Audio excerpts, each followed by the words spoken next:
Feel like I'm too high, basement level. What are we talking about?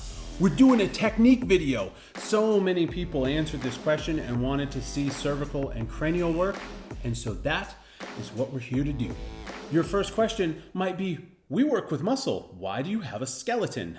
That is because bony landmarks are easier to work with, find, and palpate reliably. I say reliably because it's still easy to screw this up no matter how good you think you are, but it is a lot clearer than trying to figure out exactly what muscle you're on, okay? It's like when we're feeling through the back, largely you are feeling trapezius and latissimus dorsi, okay? You might be able to detect some of the rhomboids, but when you get smaller than that or without active engagement, you're just guessing. And I don't care what anybody says, you're just guessing. You don't have x-ray eyes and you can't be 100% sure because muscular tissue varies quite a bit. Here, you're going to see that as you observe, you're gonna be like, oh, I know exactly where that spot is because I've felt those bones under the skin. And even if you're a little bit off, you're going to be in the right area. We don't have to be laser specific.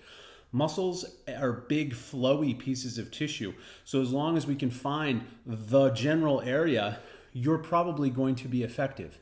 Don't ever feel like you're locked into anyone's technique. Okay, if you watch someone here on YouTube, Massage Sloth, there's some therapeutic massage channels, HM Massage, those don't ever feel like you have to do it exactly that way. If you watch my stuff and you're like, I would never do it that way, that's fine. Give it a try, take what you can from it, and then build your own tool. Never fall into the cycle of thinking you can't develop a new way to do things. So for our first technique, we're going to have the thoracic prop. Here you can ask your client to raise up just a little bit, or you can simply slide your hand under and then make the fist, and you're gonna come down between the scapulas. Okay, so you're gonna be on the inside of the border of the scapula here, the long edge, and you're just going to ball your fists up, and then what you're going to do is a gentle rocking motion back and forth, and then you slide your hands, and you can either repeat the rocking or just hold. What you're going to find happens here is that the thoracic spine up into the cervical spine, you're going to have a lot of muscle relaxation. This is a unique posture. It's filled with a lot of stimulation that we don't get on like when we normally lay down. And you will see that over time, the longer you hold this, the more beneficial, the better results you're going to get. And so you just keep working your way out until you're up, here on a muscled model. You're going to be on the trapezius here. That's going to be one of the primary muscles that you're going to feel respond. Okay, it's going to relax. When I get to this point where we've kind of reached the apex of the shoulder, you may on some clients, you're going to be able to feel the superior ribs here. And what I do is transition from this into a soft fist. And you're going to find that this fits really well on both sides.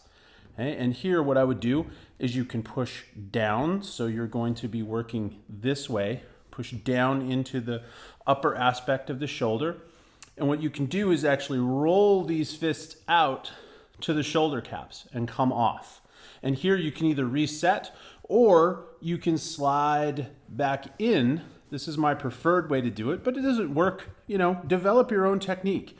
You come in here and you keep those soft fists and you roll up into the cervical spine. And here, this is a great place, great way to tip. You tip the head forward, okay? Lean to one side, transition this hand into a flat palm. Now roll the head this way, transition the other hand into a flat palm. And what you're going to do is travel up the tail end of those back extensors, okay, the cervical spine, or the muscles of the cervical spine, the trapezius, and you're going to be able to feel these spinous processes, or at least the ligament, the tendinous attachment of trapezius, okay? You're going to be able to follow this line up onto the skull, and what you want to find here we're going to turn gently, okay, is this tubercle. Now, this is where your trapezius attaches in order to tilt your head back like that. That is, the trapezius contracts this way. You're going to come up onto that bony landmark, and then you're just going to sit. Okay, so let's see that transition all together. Okay, so you're rolling in, okay, tilt the head, transition the other hand, up, okay, to where you're almost cradling the back of the head. You can do this. This is a great option. And then you're going to prop. In a real person, you're going to see all of this muscle relax, and you're going to see the head begin to relax backward like this. You're going to tilt. And that's a good sign that what you're doing is being well received. At first, you're going to have somebody who sits just like this. It's going to be rigid because we're used to holding our heads up. And it is abnormal for us to lose control of our heads, okay? Your body likes to know, your brain likes to know where your head is and keep a tight muscular watch over it pretty much all the time. Our next technique is actually more of a facial cranial element, which you're going to do, okay? And the reason part of the reason we're using a skeleton is that bony landmarks are easy to find. Muscles can be confusing. You're like, well, am I on that nitpicky muscle? Most people can find these bony landmarks in the skull. So you come to the tip of the chin, okay? And then what you're going to do is just flatten your hands out. And then you're going to grip, kind of hook into the facial muscles, and you're going to slide very slowly. And I mean very slowly. You can also apply inward pressure if you would like, but it is more of a hooked motion. And you're going to come up, up, up, up. Okay? You're going to stop on the cheekbones here.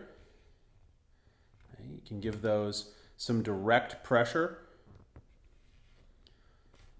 on into, temporalis, some of the masseter muscles. You're covering a lot of tissue and also a lot of different nervous aspects. So you're gonna keep coming up, up, up, up. Here, what I like to do is transition to 2 thumbs. Okay, you can push. You're gonna be pushing down onto the forehead. Okay, you can come out to the bridge of the nose and just ever so gently, it's not high pressure, push down. Cheekbones, there's kind of these natural dips that kind of hold your thumbs. It's right on the end. If this is the tip of the nose, right at the edge on either side is usually where you'll find these spaces. And then you can push down.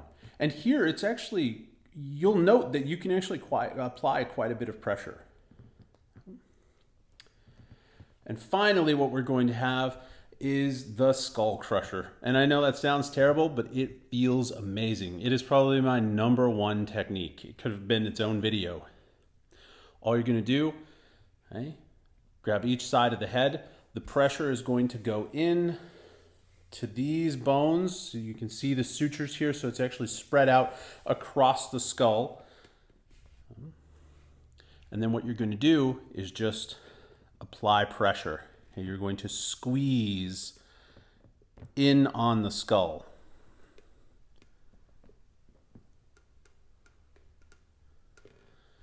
And then usually what I would do is I alternate between those 2 things. Is that I will then do this again, this one that we saw, the prop, okay, transition up along the jawline, do the pull through the face, and then end with the crusher again.